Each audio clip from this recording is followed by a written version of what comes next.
Hi, this is Keith Fletcher, And I'm Doug Hancock. and we're here at JCity Center for Hope and Renewal, and we hope to offer you a podcast today or tonight that is just us sharing what's going on in the community and maybe a little bit in our own lives. I wanted to say we have missed Doug being on the podcast. He's had a lot going on in his family, and just wanted to also express my condolences to Doug and his family. You probably have already heard that his father, Harry, also mostly known as Buzz Yep, Hancock, did pass away. How old was he? 93. 93. Your dad has been someone I've admired for many years for his involvement in our community. I remember when I first came back to Johnston City, he was one of the ones that was trying to do some of the things that we're doing now, getting the businesses together. Yes, And my understanding is during the time that we were out of town is the time that your dad worked very hard to get Arrowhead going and what it is today. yes, it was. It was through his leadership, but the efforts of many, that they persuaded the local coal mine Mm-hmm. to donate the 150 acres. And of course, that also involved state approval and a lot of things, and then designing the campground and bringing back the fireworks in the 80s. Right. It was fun. When Dad say, "Hey, I'm going to try this." First time when I was a young man, I laughed at him. Uh-huh. Second time, I said, "Yeah, yeah, yeah, he'll do it." Well, Arrowhead Lake and Park campground there is one of the hidden treasures that we have here in Johnston City. It And is. I know your dad didn't want any recognition for that, didn't want his name put on anything, which while he was alive. That's what he said. But that just kind of shows you a little bit of his character. He didn't want to take the credit. He spread that credit around and worked with people, cooperated with people across the aisle, so to speak, because I know not everybody in town's on the same political persuasions, but you know, But when it came time to do something, hmm he set aside differences right, and worked together. right. I admired that about your dad, and I was glad that he was able to come to our church for a while I was pastoring. He seemed very comfortable at our church. Yes, he did. He seemed so comfortable that he could take a nap during the sermon. Yes, he did. Which I didn't mind. I mean, I know your family apologized for that, but hey, I'm following my dad's tradition sometimes. yeah, well, I do that too. In fact, I have to admit, being in the sound booth has certain advantages because you're a little bit hidden if you happen to doze off. But anyway, we're grateful for your dad's memory and for all that he's accomplished in our community. But there's a lot going on here in our community Yes, there now. is. This month, being December, of course. Sarah and I were able to go to the annual Christmas concert for the band and chorus at the high school, the middle school and high school. And I tell you, that place was packed out. And they did a very good job. All the musicians, even the beginners, they play their couple little Christmas songs, but Right. they did a very good job. The choral group was also very good. And I know there were a lot of proud parents and grandparents there. I didn't have any kids in it myself, but I felt a lot of it made me reminisce a lot about the many concerts that I was involved in Oh, yeah. in high school. Yes, Yeah. you were in the band and all Right. types of things. So anyway, we're grateful for that. We didn't get to cover that in the newspaper this time because of the deadlines. And coming up in the January issue, we're going to have to abbreviate some because of the holiday schedule. Our printer's taking some time off, so we're going to have to maybe have a few less pages this time. But we do hope to include some upcoming events and some things that are going on here in the community, in the school district as well. And we're looking forward to that. So be looking for the next issue of Arrow News in January. Hopefully, as close to the first as we can get it. But one thing that's happened recently that's kept us busy is Giving Tuesday, which was the Tuesday after Thanksgiving. And if you read the Arrow or some of the other things on social media, you knew that the center was participating in that. And I know you were involved in some of the ministry that's was supporting. Yes, was. So tell us a little bit about what JCity Church does on Saturday night that this Give SI was going to help out. On Saturday evenings, our church, which is just a half block or on the other side of the parking lot, Yes. we do a community drive-through meal. Anybody who desires a meal from us need only show up between 5:30 and 6 o'clock, Mm-hmm. and we will come out and we will hand them a nice warm meal, Mm-hmm. usually with a dessert. Mm-hmm. And if they want to take some to shut-ins that they know, that's fantastic. Right. You're just helping us minister Right. to other people, and so we'll gladly give you 2, 5, 14. 14. Yes. Yes. I know I've been there whenever we've had vans pull up. We need 14. Anyway, And that's fine. You know, people come in. You got a family comes in for Mm-hmm. some situation, and you don't have to worry about that meal. yeah. It's there for you. Well, I know there's one couple. They have told us as they come through that they don't have the money to go out to eat on a Saturday night, but this is their going out to eat. They come and get the meal, go home and watch a movie or something, and have a nice It sounds great. dinner and a movie. So we're glad to be able to help with that. But you know, the funding of that is very minimal, and that's actually intentional because we're kind of like, I guess, the Bible story of Ruth going out into the field and picking up what other people had dropped or left. Hands fools on purpose. Right, and it was basically the food. Most of the food for that program comes from our local food pantries, particularly the Methodist Church. Sometimes White Ash. We have other groups that donate from time to time. Sometimes we'll get a load of bread or a freezer full of Peas. yeah.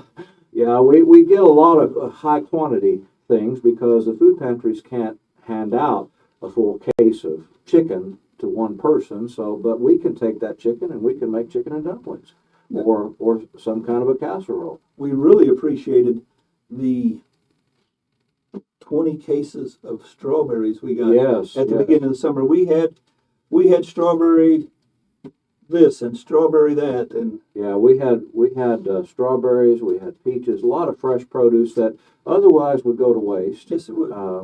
But over the years, the church has invested in freezers and refrigerators. So I counted them up before we started the Give SI campaign, and there were 16 or 17 refrigeration units that have food that is just for feeding the community. And God keeps on providing the food. Yes, He does. And we just want to keep on serving the food. We don't want to, there's nothing, we don't want it to go to waste. We could make this podcast an hour long if we just told stories Exactly. how God has supplied us with an item that we just happen to be randomly talking about, maybe adding to next week's menu, Mm-hmm. like potatoes, Yeah. or pineapples, Right. or patties, sausage Mhm. patties. Yeah. And this just scratches the surface of some of the things that we've been blessed with to be able to be a blessing to others. Keith, how many people do we feed usually? Well, they prepare around 100 meals, and a lot of times those meals go out the door on Saturday night. They do prepare extra meals so that those meals can be brought over here to the center to be served through the week. And that's another way that we try to help people in the community here at the center. If someone comes in and they haven't had anything to eat for a while, we've got a meal that we can warm up in the microwave for them. And sometimes we have a hot meal. We have volunteers that bring in hot meals throughout the week, and we'll serve that, right out of the slow cooker. I'll just tell a quick story. Just happened a week ago. On a Wednesday night, we were open late that night because we had counseling sessions going on to about 6:30. But at 6:30, we were planning to leave. But just before the end of the last counseling session, someone walked into the lobby of the center, and whenever I went out to see who it was a lady who was traveling, had traveled a long way, and her car had broken down just across the street. And she had spent the night in the car, and last Tuesday night and Wednesday night, it was very, very cold. Down in the teens. Yeah, and so she didn't realize what we were, but she saw the open sign, and so she came in. And that day in particular, we'd had a hot pot of soup brought in. And because we'd been so busy during the day, we hadn't shut it off. It was still in the pot, it was still hot. She sat down and had that soup and warmed up and was very, very grateful for that. So that's just a small way that we were able to minister to somebody just passing through with the food that people have donated. And so it doesn't take a lot of money for us to do this each week and each weekday. But there are things that we don't usually get, particularly the containers that we put the food in. Right. A lot of people don't think about it, but the little cardboard containers you put soup in can run quite a bit of money when you have to buy 100 each week. Or even the ones that are not just for to go, but the ones that you can take home and put in the microwave safely. Those are quite a bit more expensive. And in the past, we've just kind of had to rely on so and so. Okay, we're going to stop by and buy some containers. We're going to order some off Amazon or whatever. So what Give SI was all about is we counted up the number of meals we serve over a year, and I know we may have already shared this on social media through updates, but we counted up 5,000 meals that we will likely serve in the year 2025. It may be more than that. I think it's a modest number. Yeah. But we determined that if we raised $2,500, which was 50 cents a meal, that we'd have enough to cover the cost of the paper products and maybe, get a little bit bigger microwave so we can warm them up when the people come in and things like that.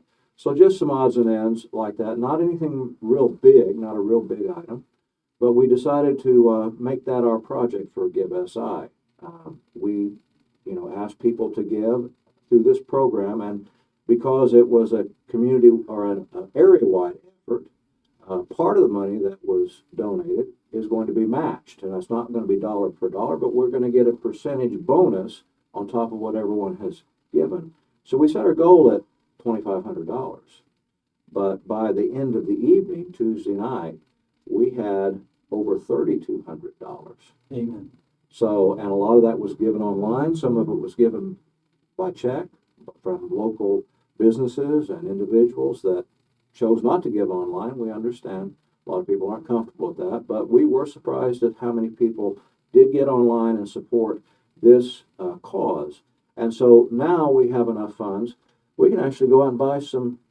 If God doesn't provide us exactly the meat we want when we need it, in other words, we have enough to buy some hamburger patties. So folks like us that don't know our way around the kitchen can get out on a grill, and we can cook out some hamburgers and feed the community with that. Sounds like a great idea. Yeah. So not in this weather. Well, no, maybe a little bit later. But we do need volunteers. God has provided the food. He's provided the resources to buy the paper products and other supplies. But he also needs to provide, and you can help by volunteering for that. We have a handful of volunteers that are there almost every week, and Yes, a couple of them have quite a bit of skill in putting unusual things together and making a meal out of them. Very talented creatively in the kitchen. But we understand not every volunteer has that ability, so that's why we want to buy some simpler food that can be prepared quickly and easily by the unskilled, like us. So anyway, that's what Give SI was for this year, and we just want to say a big thank you for supporting this program. Now, speaking of food, the Ministerial Alliance has a history of providing food around Christmas time through the Christmas food boxes.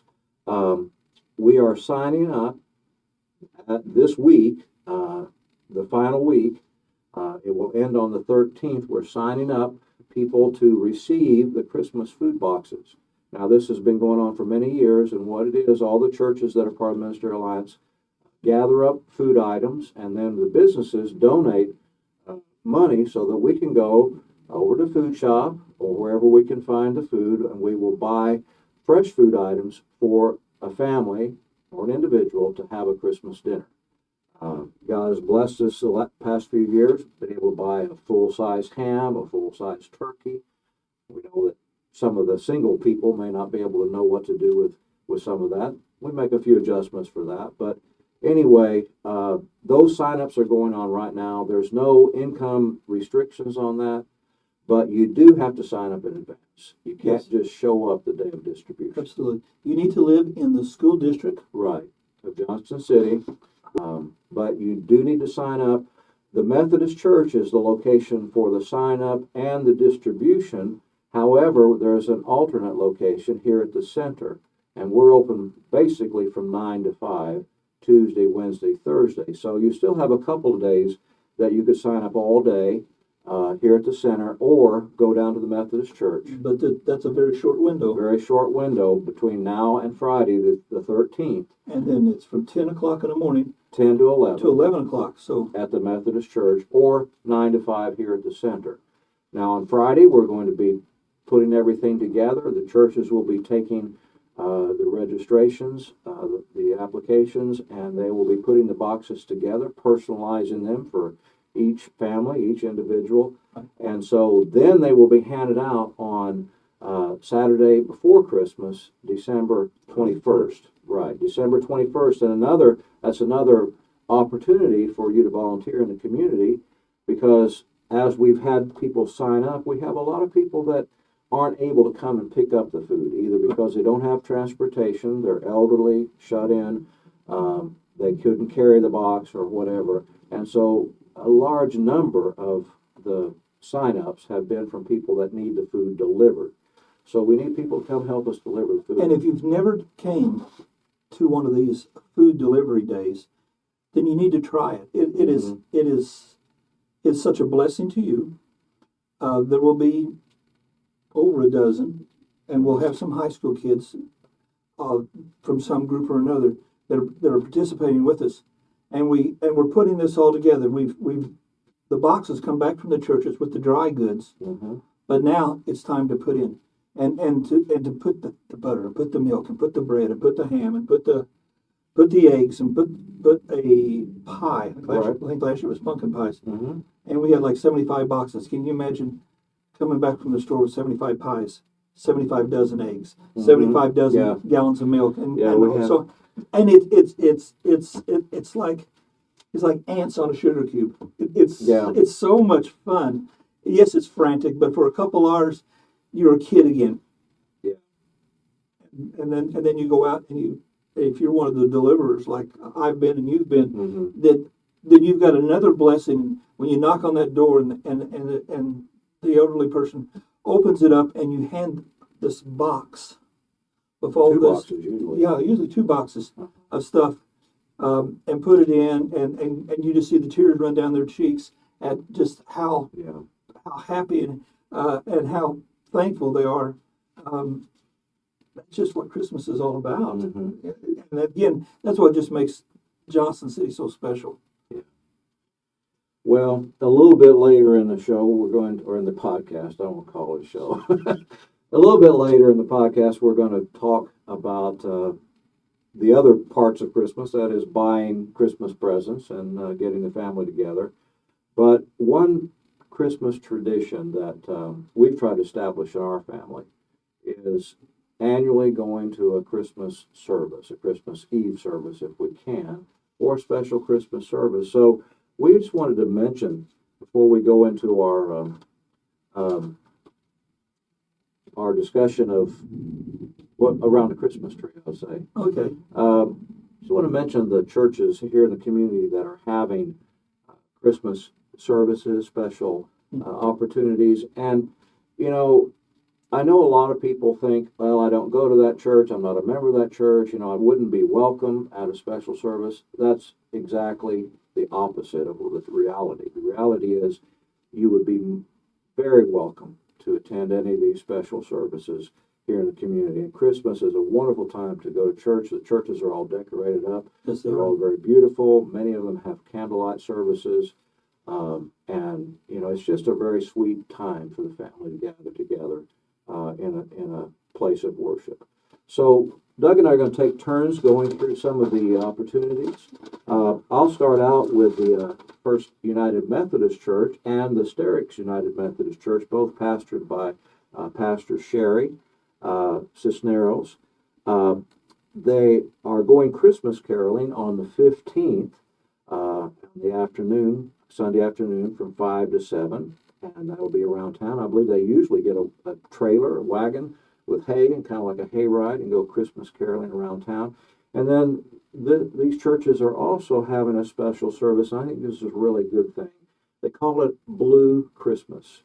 And it's a service especially for those who have lost someone who's in grief during the Christmas season. And that will be held at the Sterix United Methodist Church on Thursday, December 19th at 6 o'clock.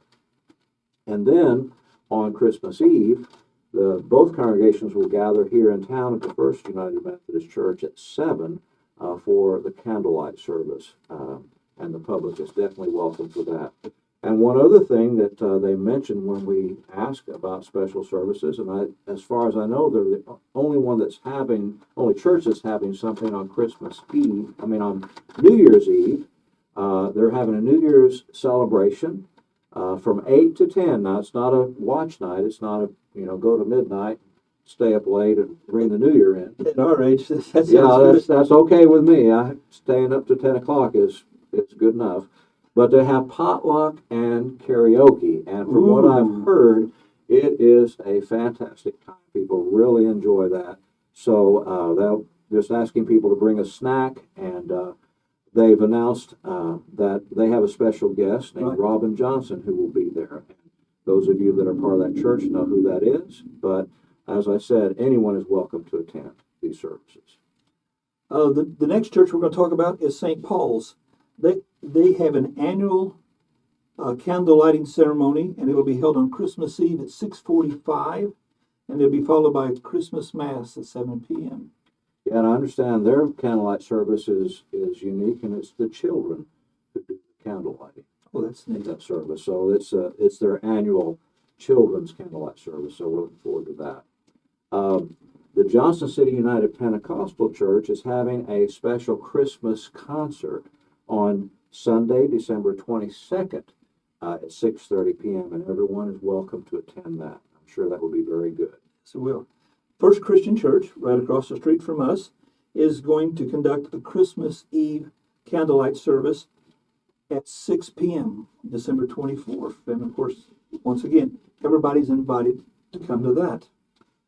And then JCity Church, here right across the parking lot, corner Broadway and Monroe, will have their candlelight service at 5 on Christmas Eve.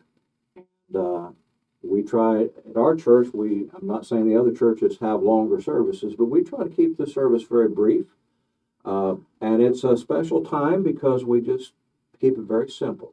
We don't have a lot of fancy technology. We don't do a lot of outrageous stuff. We just basically get together, we sing some choruses, and I think we almost always twist somebody's arm into playing the guitar and singing for us to sing Silent Night. That's the way it was originally done. That's right. That's right. So anyway, that's at 5 o'clock on Christmas Eve. Family Worship Center, which is located on the corner of 13th and Pine in Johnston City.